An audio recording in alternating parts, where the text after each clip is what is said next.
এই মাসে এই পুরাটা 30টা দিন আল্লাহর রহমত, আল্লাহর মাগফিরাত, আল্লাহর নাজাত দিয়ে বরকত দান করে দিয়েছেন। সুবহানাল্লাহ। আর এই রমজান মাসে কোরআন নাযিল হওয়ার কারণে এমন একটা বিশিষ্ট একটা রাত আছে, সে রাতটা হচ্ছে হাজার হাজার হাজার মাসের চেয়ে উত্তম। পূর্ববর্তী যা ছবিরা গুনাহ করেছে বই হাতে আল্লাহর কাছে যদি ইস্তিগফার পাঠ করে কিছু নফল ইবাদত করে আল্লাহর কাছে ফরিয়াদ করা যায়, আল্লাহ তাআলা মাফ করে দেন। সুবহানাল্লাহ।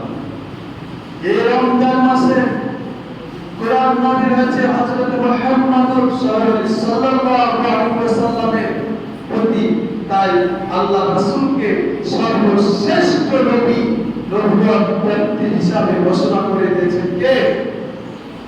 এই কোরআন যার প্রতি নাযিল হয়েছে, ওয়া রাফা'না আলা যিকরিক, আল্লাহ তাআলা তাকে উঠে নিয়ে গেছেন আল্লাহর সাথে সাক্ষাৎ করার জন্য। জানেন কার জন্য? এই কোরআনের জন্য। তাহলে ঠিক তেমন যদি আমরা এই কোরআনের সাথে যদি আমরা মহব্বত করি, এই কোরআনের সাথে যদি আমরা লেগে পড়ে থাকি, এই কোরআনের সাথে যদি আমরা হেফাজত সহকারে যদি আমরা চলাফেরা করি, তাহলে আমাদেরকে আল্লাহ তাআলা কাছে দিবেন না, রহমান করবেন না, দয়া করবেন না, ক্ষমা করবেন। সে মহান আল্লাহ তাআলা আমাদেরকে ঘোষণা দিবেন। কি বোঝাতে চাচ্ছেন? আমরা প্রথম 1 নম্বর পয়েন্ট আমরা বুঝি।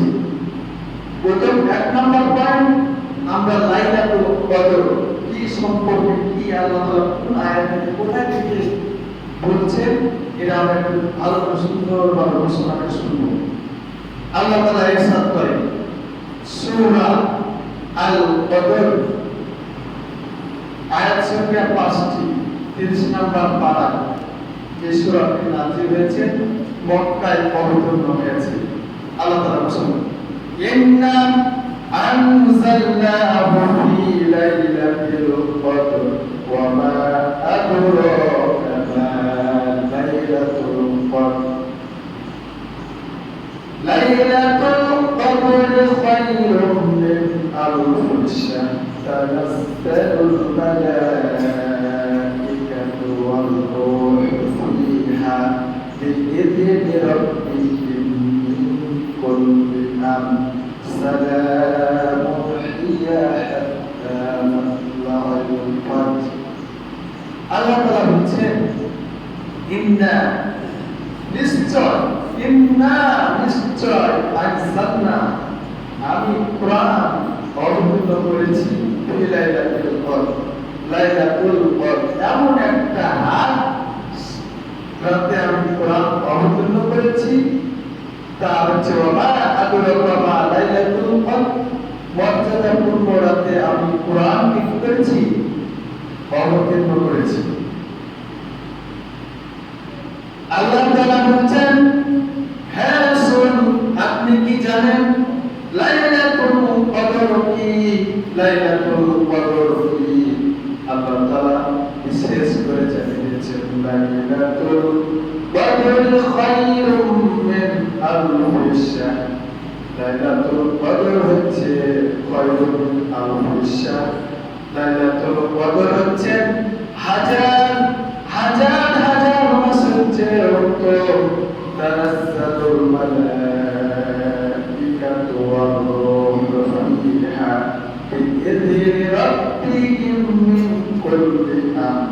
আর এই রাতে প্রত্যেক গুরুত্বপূর্ণ বিষয় নিয়ে ফেরেশতারা ও হযরত জিবরিল আমিন নির্দেশ ক্রমে ওয়াজ এবং মৃত্যুর সৃষ্টি অবতীর্ণ করে। এমন একটা রাত, সে রাতে হচ্ছে মানুষের বয়স, মানুষের মৃত্যু, রিজিক, সৃষ্টি, রহমত সবকিছু ওই রাতে অবতীর্ণ হয়। এমন একটা বরকতপূর্ণ রাত। কিসের কারণে? কিসের কারণে? ইন্না আনজালনাহু ফি লাইলাতুল কদর, ওই রাতে কোরআন অবতীর্ণ হওয়ার কারণে এমন একটা মর্যাদাপূর্ণ রাত। সে রাতে উত্তম হাজার হাজার মাসের চেয়ে উত্তম। আবার হাজার হাজার মাসের চেয়ে উত্তম যদি হয়, এক রাতে আমরা ইবাদত করে হাজার হাজার মাসের উত্তমের সওয়াব যদি সম পরিমাণ পাই, এর চেয়ে বড় আশা, এর চেয়ে বড় কাঙ্ক্ষিত আমাদের সৌভাগ্যে আশা। সবাই বলি আলহামদুলিল্লাহ। আমাদের এই রাতটা এমন একটা রাত, হাজার মাসে যে ইবাদত করতেন ওই এক রাতের মর্যাদা অত সমান। তাহলে ওইটা আমাদেরকে আসে যদি আমরা যদি না পালন করতে পারি, না যদি ইবাদত করতে পারি, না যদি বন্দেগী করতে পারি, তাহলে ওইটা ওর মতো হতভাগা ব্যক্তি আর ওই ব্যক্তির মতো হতভাগা আর দুনিয়াতে নাই, তাই না বলেন? তাই আল্লাহ রাসূল সাল্লাল্লাহু আলাইহি ওয়াসাল্লাম ইরশাদ করেছেন, আমি তিন শ্রেণী তিন ব্যক্তির জন্য আমি বদদুয়া করি, ধ্বংস হোক ওই ব্যক্তি। সর্বপ্রথম এক নম্বর ব্যক্তি ওই ব্যক্তি যে হচ্ছে পিতা মাতা বাবার পরে খেদমত করে জান্নাত কামাই করতে পারল না, তার মতো হতভাগা ব্যক্তি, ধ্বংস ব্যক্তি এই পৃথিবীতে আর নাই। দুই নম্বর ব্যক্তি যে ব্যক্তি আল্লাহ রাসূলের সাল্লাল্লাহু আলাইহি ওয়াসাল্লামের নাম শোনার পর দরুদ শরীফ পেশ করতে পারল না, ওই ব্যক্তি হচ্ছে এই দুনিয়াতে হতভাগা, ধ্বংস, কিয়ামতের ময়দানে ওই ব্যক্তি আর কেউ হতে পারে না। তিন নম্বর যে ব্যক্তি রমজান পাওয়ার পরে লাইলাতুল কদর নফল ইবাদত দান সদকা সহত্তর গুণ হাজার মাসের চেয়ে উত্তম রাত যে পালন করতে পারল না, আদায় করতে পারল না, তার মতন হতভাগা ধ্বংস ব্যক্তি কিয়ামতের ময়দানে আর কেউ হতে পারে না। তাই আল্লাহ রাসূল সাল্লাল্লাহু আলাইহি ওয়াসাল্লাম তিন ব্যক্তির জন্য ধ্বংসের দোয়া করেছে। আমরা ধ্বংস হতে চাই? বলেন, ধ্বংস হতে চাই?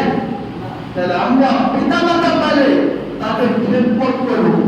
যে লোক ওরকম মতো যে আমার সন্তানকে যেভাবে ছোট্ট থাকতে লালন পালন করতাম, কথা বলতে পারতাম না, হাঁটতে পারতাম না, খেতে পারতাম না, চলতে পারতাম না, কোথায় পেশাব করে দিত, এরকম ছোট বাচ্চা আমাদের যেভাবে লালন পালন করা দরকার, ঠিক সেরকম বৃদ্ধকালে আমাদের পিতা মাতা যদি পায়, সে ঠিক রকম ভাবে আমাদেরকে লালন পালন করতে হবে, দায়িত্ব পালন করতে হবে।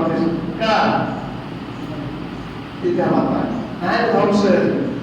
আল্লাহ তাআলা সূরা বনী ইসরাঈলের 10 নম্বর আয়াতে আল্লাহ তাআলা ঘোষণা করছেন, ওয়া ক্বাদা রাব্বুকা আল্লা তা'বুদু ইল্লা ইয়াহু ওয়া বিল ওয়ালিদাইনি ইহসানা।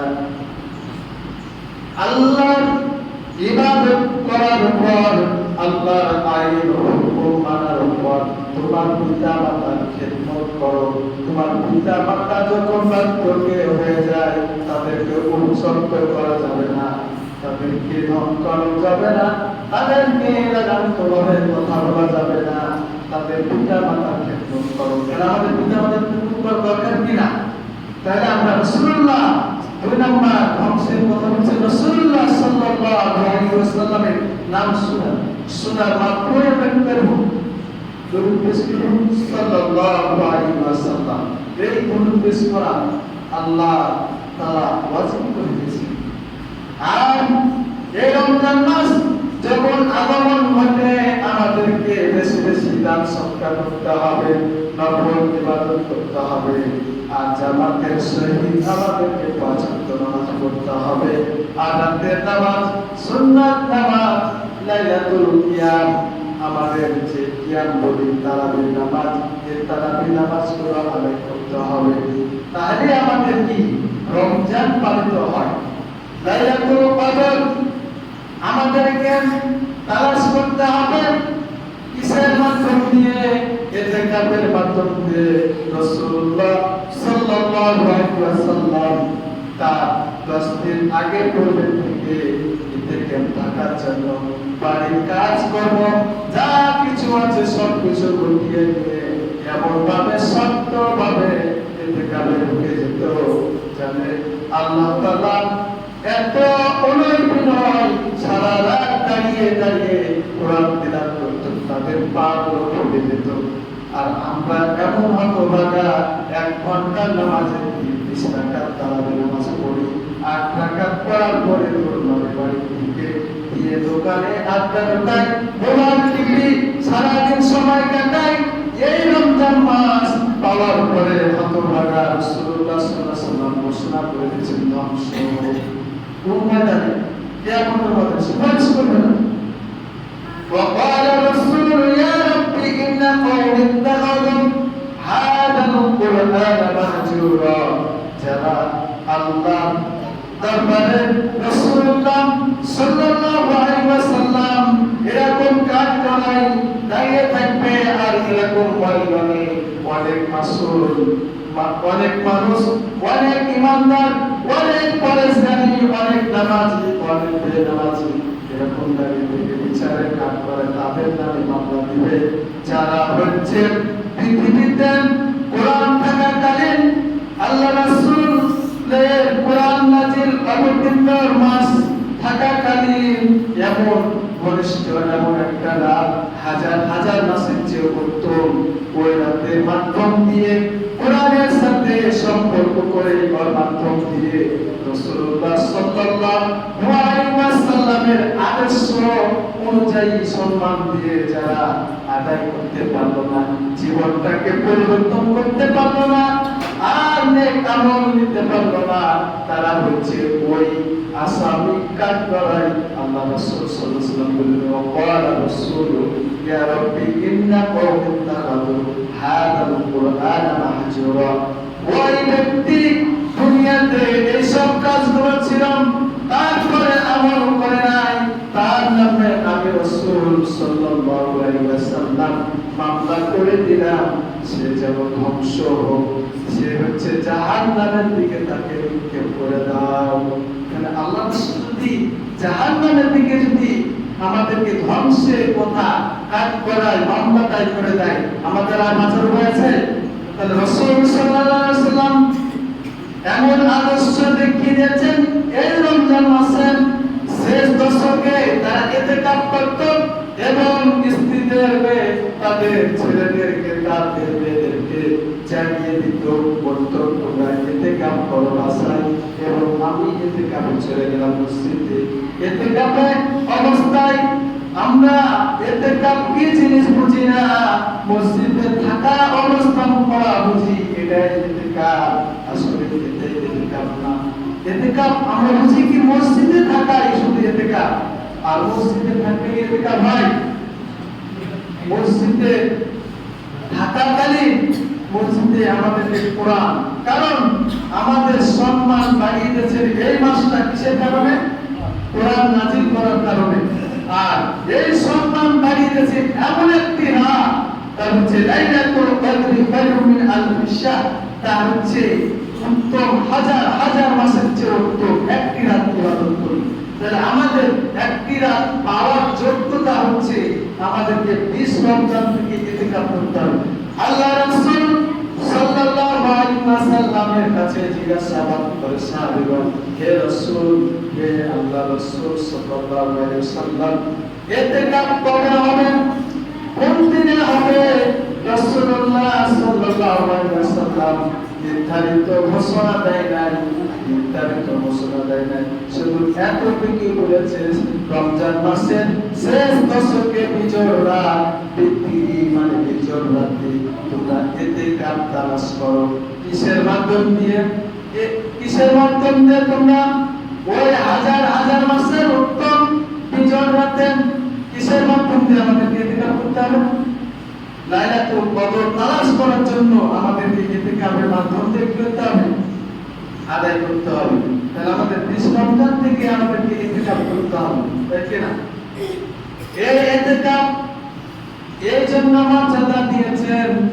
আর এই হাজার মাস, হাজার হাজার মাসের চেয়ে রাত এমন একটা রাত আমাদেরকে বরকতময় দিয়েছে।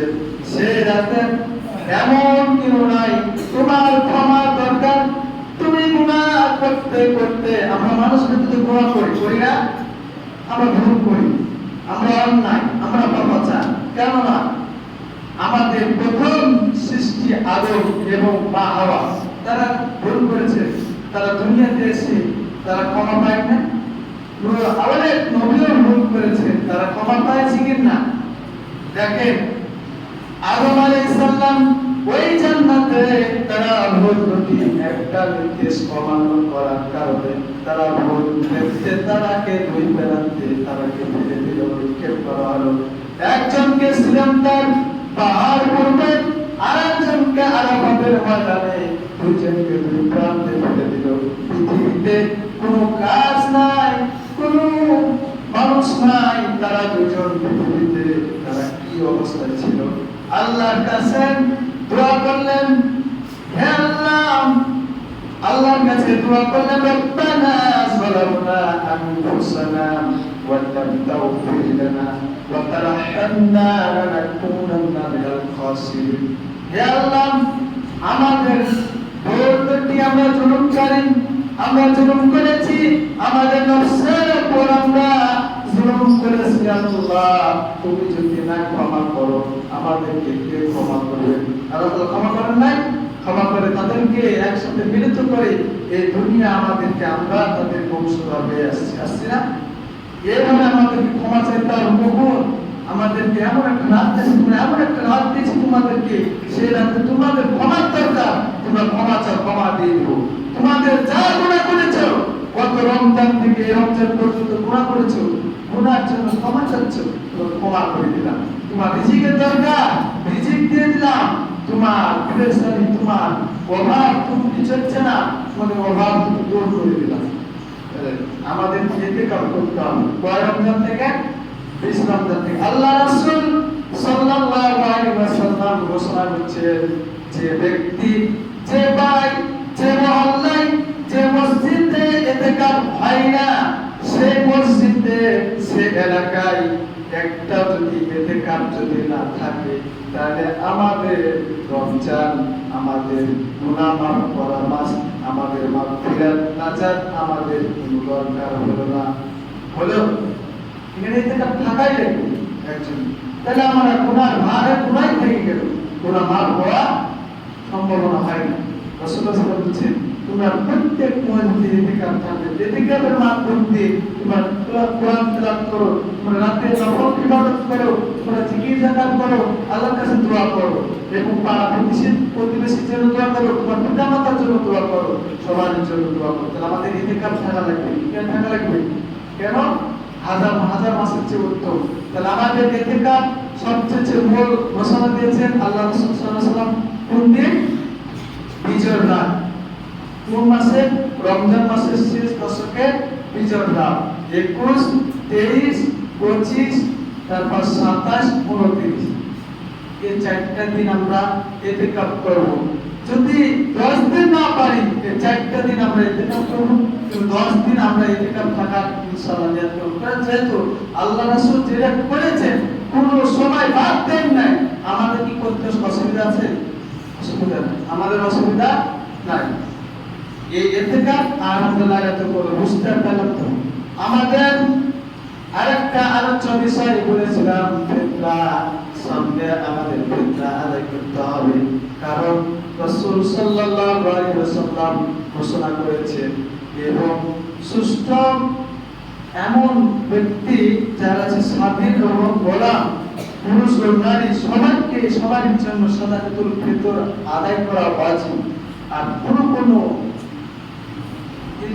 ইসলামিক স্কলার মধ্যে ফরজ, আর কোনো ইসলামিক স্কলারদের মধ্যে অবশ্যই ওয়াজিব। এটা সাদাকাতুল ফিতর আদায় করতে হবে। তাহলে আমরা সাদাকাতুল ফিতর আমরা বুঝছি, এর আলোচনা বেশি দরকার নাই। আছে বলেন? কিন্তু এবার বছরে ইসলামিক আমাদের ফাউন্ডেশন থেকে ঘোষণা দিয়েছে, সর্বনিম্ন হচ্ছে 115 টাকা, আর সর্বোচ্চ হচ্ছে 3200 টাকা। সর্বোচ্চ 3200 টাকা। কারণ ইতিকাফ আমরা হচ্ছে এই সাদাকাতুল ফিতর আমাদের পাঁচটা জিনিস দিয়ে আল্লাহ রাসূল সাল্লাল্লাহু আলাইহি ওয়াসাল্লাম আদায় করতেন। কি দিয়ে বলেন? খেজুর, গম, পনির, কিশমিশ আর আটা। তাহলে এই পাঁচটা জিনিস দিয়ে আমাদের কি করতেন?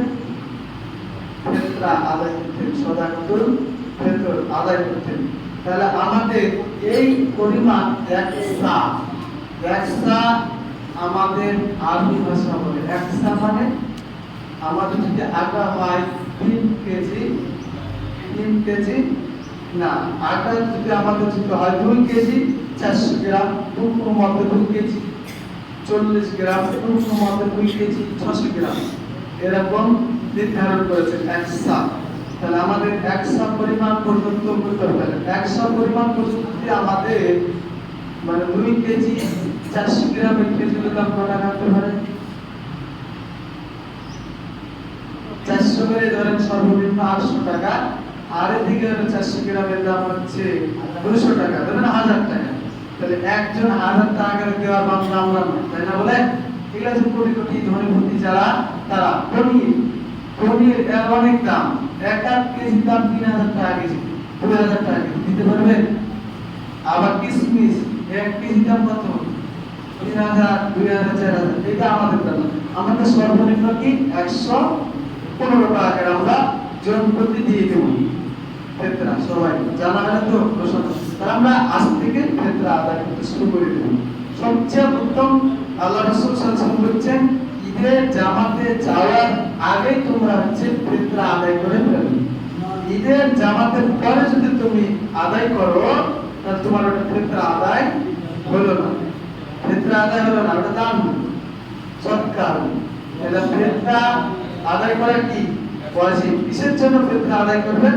আল্লাহ রাসূল সাল্লাল্লাহু আলাইহি ওয়াসাল্লাম বলেছেন, তোমরা রোজা থাকা অবস্থায় অশ্লীল কথাবার্তায়, রোজার মধ্যে কোনো দুর্বলতা, রোজার মধ্যে এত ব্যস্ততার মাঝে থাকো, কোন ভুলক্রমে আমাদের রোজা ত্রুটি হয় না, এর কারণে তোমরা ফিতরা কি করো? আদায় করো। আর একটা 2 নম্বর বিষয় হচ্ছে, এবং তোমরা যে ঈদগাহে যাবে তোমাদের ভালো মন্দ খাবার দরকার হয় না? আমরা অনেক ঈদের দিন আনন্দ সহকারে আমরা বিরিয়ানি খাই, আমরা পোলাও খাই, গরুর গোশত খাই, খাসির মাংস খাই, রাজহাঁস খাই, অনেক খাবার ভালো ভালো আইটেম আমরা সংসার আমাদের ছেলে মেয়ে স্ত্রী মিলে খাই, তাই না? কিন্তু তার হচ্ছে মিসকিনকে তোমরা কি দিলা? ফিতরা দিয়েই তোমরা কি তাদেরকেও শরীক করে নাও, ঈদ যেন সবার একসাথে আনন্দ হয়। এর জন্য 2টা কারণের জন্য আমাদের ফিতরা কি করেছেন? ওয়াজিব। কি করেছেন? ওয়াজিব। তাহলে আমরা কি ফিতরা আদায় করতে হবে। আল্লাহ রাসূল সাল্লাল্লাহু আলাইহি ওয়াসাল্লাম ফারাদা রাসূলুল্লাহ সাদাকাতুল ফিতরি তুহরাতাল লিসিয়াম মিনাল্লাহি ওয়া রাসূলি, হচ্ছে তুহরাতুস সিয়াম। আমরা রোজা অবস্থায়, সিয়াম অবস্থায়, আহার অবস্থায় আমরা অনেক ত্রুটি কথা বলতে পারি, অশ্লীল কথা, খারাপ কথা, মিথ্যা কথা, এর মধ্যে এখানে কিছু ভুলে ফেলেছে, ভুল ভ্রান্তি। এটা শোধন করার জন্য সাদাকাতুল ফিতর আদায় করো। আর হচ্ছে ওয়াতুরাতাল মাসাকিন, তোমাদের হচ্ছে মিসকিনদেরকে তোমাদেরকে শরীক করো। তোমরা ভালো মন্দ খাবা, মিসকিন একটু পানি দিয়ে, ইফতার করছে একটু খেজুর দিয়ে, তাদেরকে তোমরা ভালো মন্দ শরীক দিয়ে করো এই সাদাকাতুল ফিতরতে। এর জন্য সাদাকাতুল ফিতর কি আদায় করা করো। এগুলা অনেক আলোচনা শুনেছেন। তাহলে আমাদের আমল কয়টা বাকি বললাম, কয়টা আমল সম্পর্কে বললাম। 1 নম্বর হচ্ছে আমাদেরকে সাদাকাতুল ফিতর আদায় করতে হবে সর্বোচ্চ 3200 আর সর্বনিম্ন 115 টাকা। তাহলে আমরা 115 টাকা জনপ্রতি আদায় করব। আজ যদি শিশু জন্মগ্রহণ করে তাও সাদাকাতুল ফিতর আদায় করতে হবে। বুঝলো? তার মানে সবারই জন্য সাদাকাতুল ফিতর আদায় করতে হবে। আর 2 নম্বর কারণ হচ্ছে আমাদের লাইলাতুল কদর শেষ দশকে তালাশ করতে হবে। কারণ এই কোরআন নাযিল করার কারণে আমাদের এমন একটা লাভ দিয়েছেন, আল্লাহ তাআলা নিজেই কোরআন নাযিল করে বলে দিয়েছেন, লাইলাতুল কদরি খায়রুম মিন আলফি শাহর। এমন একটা রাত হাজার হাজার মাসের চেয়ে উত্তম। তাহলে আমরা এই উত্তম মাসে যদি আমরা এই রাতে যদি আমরা ক্ষমা যদি চাই, আমাদের ক্ষমা করতে, এই লাইলাতুল কদর তালাশ করা। তিন নাম্বার হচ্ছে আমাদেরকে ইতিকাফ থাকা লাগবে। কি করা লাগবে? ইতিকাফ। এই তিনটা আমরা আমল করব। আল্লাহ তাআলা যেন আমাদেরকে বুঝা এবং আমল করা এবং আমাদেরকে সহি সালামত আমাদেরকে সিয়াম সঠিকভাবে পালন করার বাকিগুলো তৌফিক দান করুন। সবাই জোরে বলে আমিন। ওয়া আখিরু আনা আলহামদুলিল্লাহি রাব্বিল আলামিন। আসসালামু আলাইকুম। সবাই সুন্দর